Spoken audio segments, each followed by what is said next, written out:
like I tried to explain in class today, or yesterday, is one of the most important parts of the class is your ability to be employable beyond the class. And so everything we do in here isn't necessarily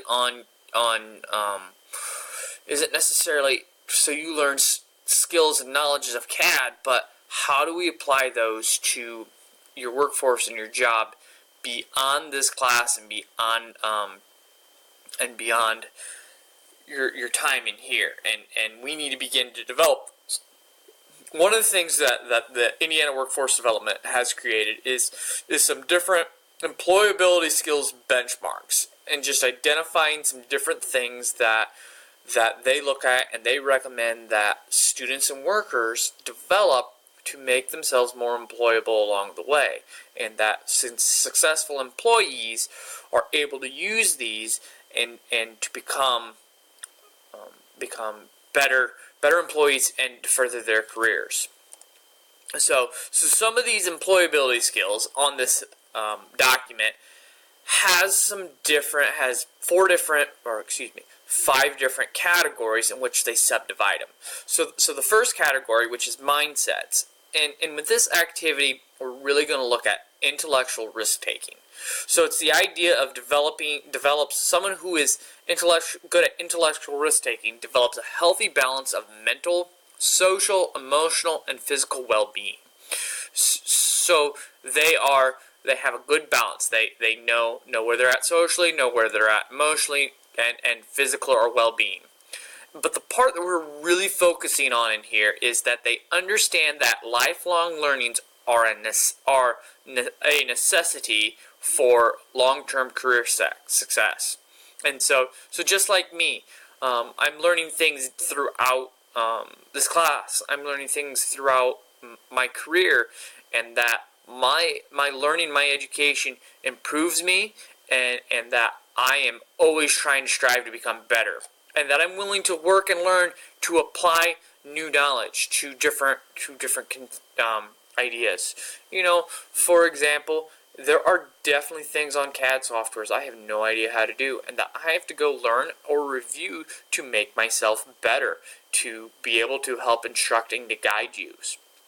Okay. The next mindset, or the next category, you're going to look at self-management skills.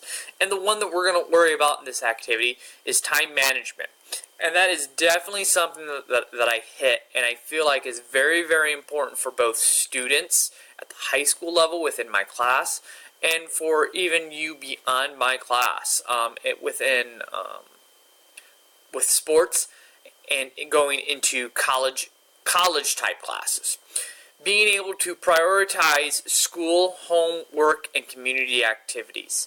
To figure out that you need to do certain things at certain times, and that if you're unable to meet those needs and be able to do those type of things, that you are not preparing yourself, and that this lack of balance will cause problems with your learning and different relationships along the way. And that within this class and especially this project, the understanding that like this video can be watched on the bus. It can be watched at your home school. It can be watched at home. This could be homework. Oh, we watch a short little video for homework, so when we come back in, we have a better understanding. We can apply our knowledge and our skill base to CAD. Moving on to the next group is we're talking about learning strategies. Written communication, okay, applies reading, writing, math, and scientific principles and procedures.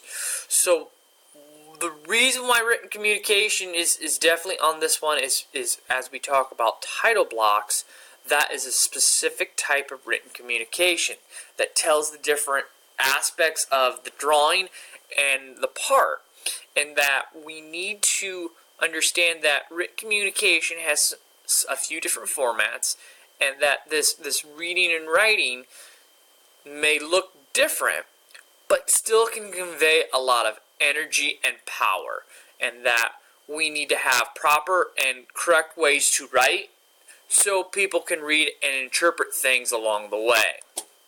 The next group is social skills, okay? Self-advocacy. this is one of the huge ones that I feel like we need to that students, and especially students, in your generation, need to develop. You need to stand up for yourselves. You need to make sure you're heard. You need to make sure that you see that you learn what you need to learn, and that you are not passive. Having your education done to you is horrible, and that you need to see that you are the best you can be along the way. And so that is one of the key aspects of this class and others. The last workplace skill that I really want you to work with and to understand is following directions. Okay? I give you an activity, I expect it to be done. That's how I'm going to assess you on it. And that even though you're in my class and you're in my class and you're given assignments, yes, I'm going to try my best to give you some freedom, but bottom line is you got to follow directions. You got to do what's asked of you, and that your boss is going to ask the same thing of you. If he says you want something done in a certain time frame, yep, get it done. And that we need to continue to establish and develop these.